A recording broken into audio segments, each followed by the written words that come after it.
Wow, great job, Matt, as always. And, what was your initial reaction when Steven came to you with this script?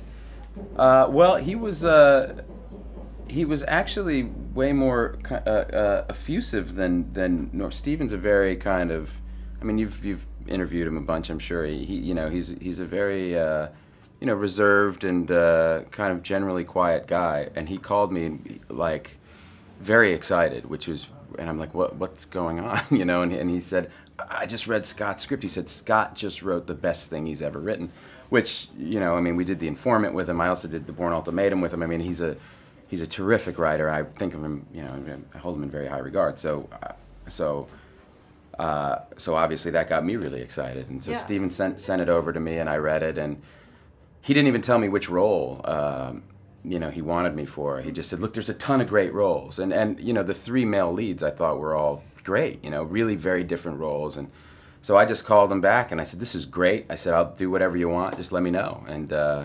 And he thought about how he wanted to cast it and gave me the role of Emhoff. And Emhoff, I mean, the one thing, and I think it was a perfect casting for you because he's the everyday man. He's the we all relate to him, and we all, we just always see you as that very humble, very, giving with your fans and everything. So I think it made it even more scarier that, oh my God, we could really relate to this. What's going on here? Yeah. He was a really. I think he's the easiest character to relate to in a lot of ways, for the audience and for me playing him, because he's just a guy who's trying to keep his daughter alive, and I think any parent can relate to that. So yeah, I mean, it was a really and also just working with Steven is just fun. I just love going and kind of problem solving with him every day. Like the scene in the hospital where I find out that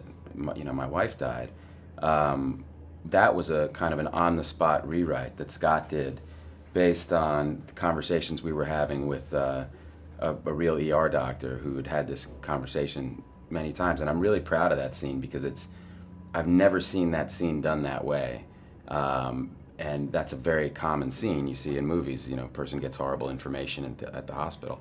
And yet we did it in a way that I've never seen it before, and yet it's very honest. That's actually that reaction of not being able to even comprehend what's just been, the information that's just been given to you, is as common as the reaction of just turning into a blubbering mess. Exactly. According to these doctors who do this all the time, they said there's this other really strange reaction that we get, which is we have to be explicitly explain that somebody is dead, right, because the person's just not registering it. They just literally go, okay, well, can I go talk to her? It's just not, and they say things like, I just saw her, but I just, and so we wrote it out based on how these real interactions go, and that's just the thing about working with Steven. He always wants to find a real but an interesting way to tell a story. Does working on this, does it make you more kind of aware of your surroundings? Like, I can't even imagine what the set was like. Were you all like, don't touch me? There's a lot of Purell on the set, yeah. And then a lot of conversations about investing in Purell. Like, we were like, should we be buying stock? But no, for me, I think I probably wash my hands a little more than I used to. But I by and large, I mean, I travel a lot. I think I've been exposed to a lot. I've been sick in my life. I think I have a lot of immunities, and I like having my immunities. So I don't want to overdo it with my kids. Like when my kids get, when their noses are running, and it's New York and it's November and they're sniffling all over the place, I go, this is good. They're building up stuff they need here.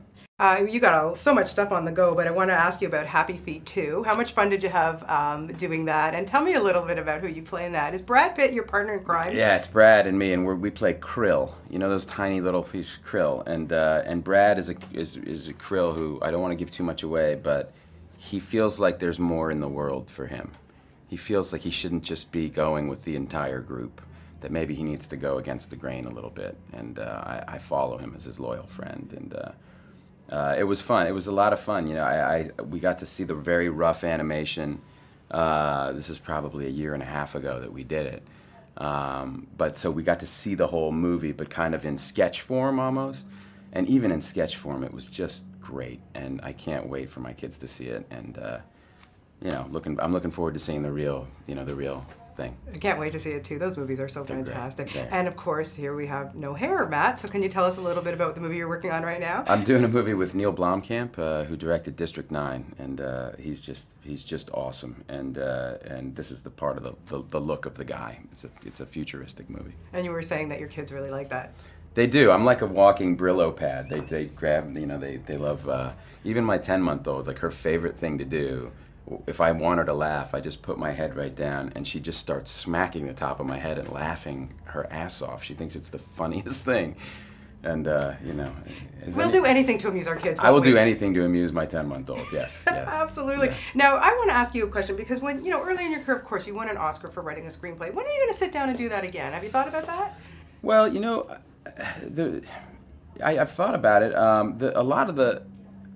I haven't felt like I haven't been writing for the last 12 years. You know, there's so much crossover with all the different jobs. Even though I don't get credit with writing, I feel like that part of me is fulfilled. That part of creating is fulfilled because if you're working in a really great environment, you know, the writer and the director and, you know, everybody is there just trying to, you know, come up with the best ideas, the best ways of doing things. And it's a very fluid and creative and great process, and shared process, and that's what I felt like when I was writing with Ben. You know, that's what we were trying to do, kind of come up with the best way to do each scene, and that's what I do every day. So I still feel like that part of me gets, you know, that part of my being is engaged every day at work. You know. But having said that, I mean, I do miss the quiet of sitting down and writing. I talked to Scott Burns about it last night. Actually, we had dinner, and he was saying I do like. He said there is something nice about going first, you know, because you kind of frame the whole thing, and you know, and I haven't gone first in a while because I come in, you know, when there's the template is already there, and I'm kind of doing some adornment, you know.